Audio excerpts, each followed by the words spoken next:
Historical records indicate that the fate of royal women in the aftermath of military defeat was shaped less by personal circumstance and more by entrenched systems of power, diplomacy, and inheritance. Across a wide range of societies, from medieval Europe to imperial courts in Asia and the Middle East, princesses occupied a position that was at once elevated and deeply constrained. Their status made them valuable, but that same value rendered them vulnerable in moments when kingdoms fell and political structures were dismantled or absorbed. Surviving documents suggest that forced marriages involving defeated royalty were not typically framed as acts of personal union, but rather as instruments of statecraft. When a ruling dynasty was overthrown or subjugated, the marriage of a princess to a conquering ruler or allied noble served as a method of legitimizing new authority. Chroniclers noted that such unions often symbolized continuity, even as they marked a profound rupture in sovereignty. Through marriage, the conqueror could present himself not merely as an external force, but as a participant in the lineage he had displaced. In many cases, legal codes of the period reveal that dynastic marriages were governed by rigid expectations tied to inheritance and legitimacy. A princess, particularly one from a ruling house, embodied the continuity of bloodlines that could be used to justify claims over newly acquired territories. By marrying her, a conqueror could assert that his rule was not solely based on military strength, but also on dynastic right. This practice is evident in medieval European kingdoms, where marriages following conquest were used to stabilize rule over contested lands. Contemporary accounts describe how these arrangements often occurred under conditions that offered little room for refusal. The concept of consent, as understood in modern terms, held limited relevance in aristocratic marriage practices of the time. Political necessity outweighed personal autonomy, and the expectations placed upon royal women were deeply embedded in social norms.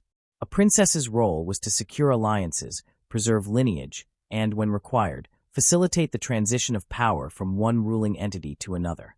The lived reality for these women varied considerably depending on the nature of the conquest and the policies of the new regime. In some instances, historical records indicate that princesses retained a degree of influence within their new households. Their familiarity with governance, court protocol, and diplomatic customs could make them valuable intermediaries.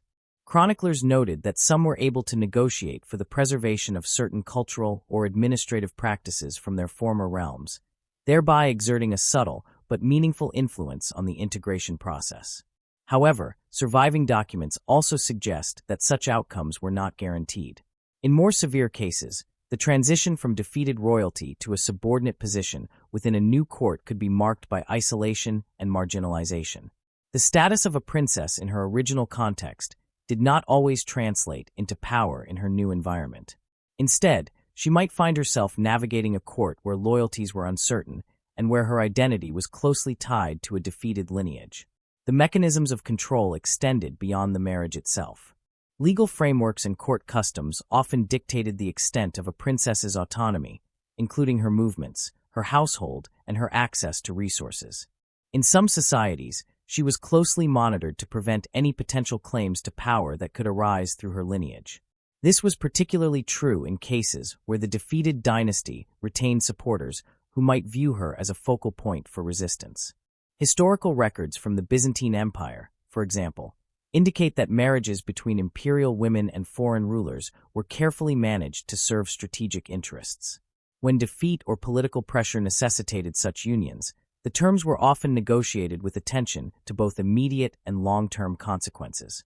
A princess might be sent to a foreign court with a retinue that reinforced her status, but also with constraints designed to ensure her loyalty to the new political arrangement. In other regions, including parts of the Islamic world and South Asia, similar practices can be observed, though they were shaped by distinct legal and cultural frameworks. Contemporary accounts describe how marriage alliances following conflict could serve to integrate ruling elites and reduce the likelihood of continued resistance. At the same time, these arrangements often required the princess to adapt to new cultural norms, religious expectations, and social hierarchies. The emotional dimension of these experiences is less visible in the historical record, but it can be inferred through patterns of behavior and the outcomes documented in administrative texts. Surviving correspondence, where available, suggests that some women sought to maintain connections to their original families and traditions, even as they fulfilled their roles within new political structures. Others appear to have fully assimilated, using their positions to secure stability for themselves and, in some cases, for their natal families. Chroniclers noted that the children born from these unions played a critical role in consolidating power. They represented a fusion of lineages that could be used to legitimize the rule of the conqueror over the conquered population. Legal codes of the period often emphasized the importance of such offspring in succession planning, particularly in territories where claims to authority were contested. The presence of a child who could trace descent from both ruling houses provided a narrative of continuity that was politically advantageous. At the same time, surviving documents suggest that the position of these children was not always secure. Questions of legitimacy, inheritance rights, and factional rivalries could complicate their status. In some cases, they became central figures in ongoing struggles for power, their dual heritage making them both valuable and vulnerable. The experiences of their mothers, the princesses who had been compelled into marriage, were closely tied to these dynamics. The long-term effects of such marriages can be observed in the gradual transformation of political and cultural landscapes. Historical records indicate that the integration of ruling elites through marriage contributed to the blending of administrative practices, legal systems, and cultural traditions. While the immediate context of these unions was often one of coercion or necessity, their consequences extended beyond the individuals involved, shaping the development of states and societies over generations. In certain cases, chroniclers noted that the memory of these marriages persisted in historical narratives as symbols of both loss and adaptation. The image of a princess married into a conquering dynasty could be interpreted in multiple ways, reflecting the perspectives of different communities. For some, it represented the subjugation of a once independent realm. For others, it signified the creation of a new political order that incorporated elements of both traditions. Surviving documents also reveal that not all princesses experienced these transitions in the same way. Factors such as age, education, personal networks, and the specific terms of the marriage agreement could influence their outcomes. Some were able to carve out spaces of agency within constrained circumstances, while others remained largely confined to the roles assigned to them by the prevailing system. The broader pattern that emerges from historical evidence is one in which the lives of royal women were closely intertwined with the mechanisms of power. Their marriages were not isolated events, but components of a larger framework of governance and control. In the aftermath of defeat, the fate of a princess was determined less by individual choice than by the strategic calculations of those who held authority. As these patterns are examined across different regions and time periods, a consistent theme becomes apparent. The forced marriage of princesses following military defeat functioned as a tool for managing transition, legitimizing rule, and mitigating resistance. It was a practice embedded in the political logic of its time, reflecting the priorities and constraints of societies in which dynastic continuity and territorial control were paramount. Yet within this system, the experiences of individual women cannot be entirely reduced to abstract functions. The historical record, though limited, suggests a range of responses and outcomes that highlight the complexity of their positions. Their lives were shaped by forces beyond their control, but they also participated, in varying degrees, in the processes that redefined their worlds. Surviving documents suggest that the transition from defeated royalty to a politically strategic marriage often marked the beginning of a prolonged process of adjustment, rather than a single decisive moment. Once transferred into the court of a conqueror or allied ruler, a princess entered an environment governed by unfamiliar expectations, hierarchies, and systems of authority. Her presence was rarely incidental. Instead, it was closely integrated into the political architecture of the new regime, where every aspect of her role carried implications for stability and legitimacy. Contemporary accounts describe how courts receiving such women frequently staged elaborate ceremonies to formalize their arrival. These events were not merely symbolic displays, but functioned as public affirmations of the new political order. Chroniclers noted that the visibility of the princess in these rituals served to communicate continuity, even as it underscored the transfer of power. By presenting her as both a bride and a representative of a former ruling house, the regime reinforced its claim to authority over newly acquired territories. The internal dynamics of these courts, however, often revealed a more complex reality. Legal codes of the period indicate that the position of a foreign-born princess could be ambiguous, particularly when she entered an established hierarchy of royal consorts. In polygynous courts, which were common in several regions, her status depended not only on her lineage, but also on the favor of the ruler and the influence of rival factions. Surviving records suggest that competition among consorts could shape access to resources, political influence, and the upbringing of children. In some instances, historical records indicate that these women developed networks within the court that extended beyond familial ties. Their retinues, often composed of attendants from their homeland, provided a degree of continuity and support. At the same time, alliances with local elites, religious authorities, or administrative officials could enhance their position. Chroniclers noted that such relationships were not purely social, but carried significant political weight, particularly in environments where informal influence could affect decision-making. The mechanisms of control imposed upon these princesses were often subtle but pervasive. Contemporary accounts describe restrictions on communication, movement, and the composition of their households, designed to limit the potential for independent power bases. In some courts, correspondence with their natal families was monitored or curtailed, reflecting concerns about loyalty and the possibility of external interference. These measures reveal a persistent tension between the symbolic value of the princess and the perceived risks associated with her lineage. At the same time, surviving documents suggest that these constraints did not entirely eliminate opportunities for agency. In certain cases, princesses acted as intermediaries between their new rulers and the populations of their former realms. Their knowledge of local customs, languages, and administrative practices could facilitate governance, particularly in the early stages of integration. Chroniclers noted that such roles were sometimes formalized, with the princess serving as a conduit for petitions or as an advisor on regional matters. The extent of this influence, however, varied widely. In some instances, historical records indicate that the presence of a princess contributed to the preservation of specific cultural or legal traditions within the conquered territory.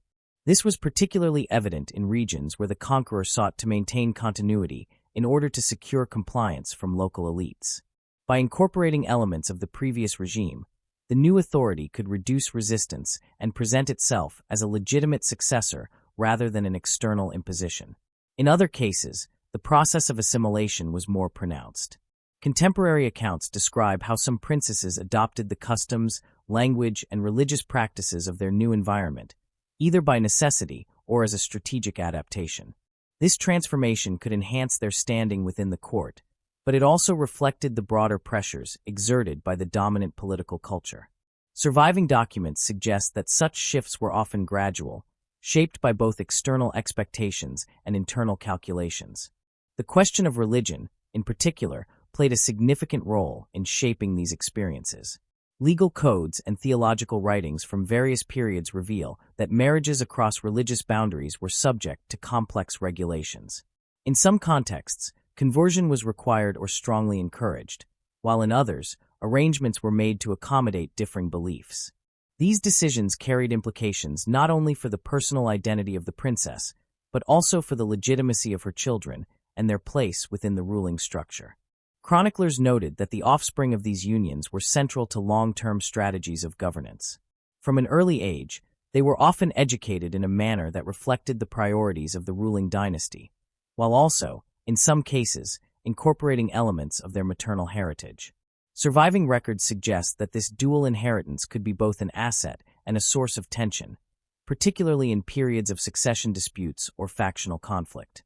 The daily life of a princess in such circumstances was shaped by a combination of ceremonial obligations and private constraints. Contemporary accounts describe routines that included participation in court rituals, management of household affairs, and in some cases, engagement with charitable or religious institutions. These activities were not merely domestic in nature, but formed part of the broader system through which royal authority was expressed and maintained. At the same time, historical evidence indicates that isolation remained a persistent feature of their experience. The removal from their original environment, combined with the limitations imposed by court protocol, could result in a degree of separation from both their past and their present. Surviving correspondence, where it exists, suggests that some women sought to maintain a sense of identity through patronage of cultural or religious practices associated with their homeland. In certain regions, including parts of South Asia and the Middle East, the architectural layout of royal residences reflected these dynamics. Separate quarters for women, often referred to in various terms depending on the cultural context, functioned as both spaces of seclusion and centers of internal influence. Chroniclers noted that while access to the outside world was restricted, the internal hierarchy within these spaces could be complex, with senior women exercising authority over attendants and, in some cases, participating in political decision-making through indirect channels. The long-term consequences of these marriages extended beyond individual lives, influencing patterns of governance and cultural exchange. Historical records indicate that the integration of different ruling traditions could lead to the development of hybrid administrative systems. Legal practices, court rituals, and artistic expressions often reflected a blending of influences, shaped in part by the presence of individuals who embodied multiple lineages. At the same time, the memory of conquest and forced union could persist within collective narratives. Chroniclers from the defeated side sometimes portrayed these marriages as symbols of loss, emphasizing the coercive circumstances under which they occurred. In contrast, accounts from the ruling dynasty often framed them as acts of unification or legitimate succession. These differing perspectives highlight the role of historical writing in shaping the interpretation of such events. Surviving documents also suggest that the fate of these princesses was closely tied to the stability of the regime into which they married. In periods of political upheaval, their position could become precarious, particularly if they were associated with factions that fell out of favor. Changes in leadership, shifts in alliances, or external threats could alter their status, sometimes abruptly. In extreme cases, historical records indicate that they were removed from positions of influence or confined more strictly, reflecting the uncertainties inherent in court politics.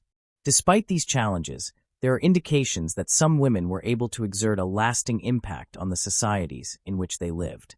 Through patronage, advisory roles, or the upbringing of influential heirs, they contributed to the shaping of political and cultural developments.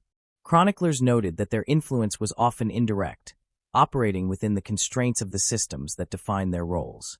The broader pattern that emerges from these accounts is one of adaptation within limitation. The forced marriage of a princess following defeat did not mark the end of her significance, but rather a transformation of its context.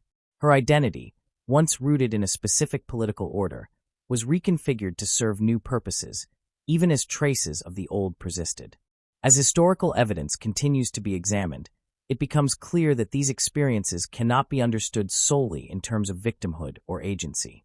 They existed within a framework that combined elements of both, shaped by the interplay of power, tradition, and individual circumstance. The lives of these women, though often recorded only in fragments, offer insight into the mechanisms through which societies manage the aftermath of conflict and the reorganization of authority. Historical records indicate that the long-term trajectories of princesses married after military defeat were deeply dependent on the stability of the regimes that absorbed them. When political conditions remained stable, their positions often solidified into recognizable roles within the court hierarchy. When instability emerged, however, their lives could shift rapidly, reflecting the volatility of dynastic politics in pre-modern states. Surviving documents suggest that one of the most significant determinants of their later lives was succession. The birth of children tied these women permanently to the ruling house, but it also placed them within the center of potential conflict. In many historical contexts, succession was not governed by rigid primogeniture alone, but by competing interpretations of legitimacy, maternal lineage, and factional support. Chroniclers noted that mothers of potential heirs often became focal points in broader struggles between court factions, religious authorities, and military elites. In some cases, historical records indicate that the influence of these women increased significantly once their children reached positions of political relevance. Their status as mothers of heirs provided them with leverage that could be used to negotiate protection, resources, or influence over court appointments. However, this influence remained contingent on the continued favor of the ruling authority and the stability of the political environment. When that balance shifted, their position could weaken just as quickly. Contemporary accounts describe instances where the death of a ruler led to immediate reconfiguration of court hierarchies. A princess who had once been central to diplomatic strategy could find her position reassessed or diminished under a new regime. In some courts, she might be relocated, reassigned within the royal household, or placed under increased surveillance.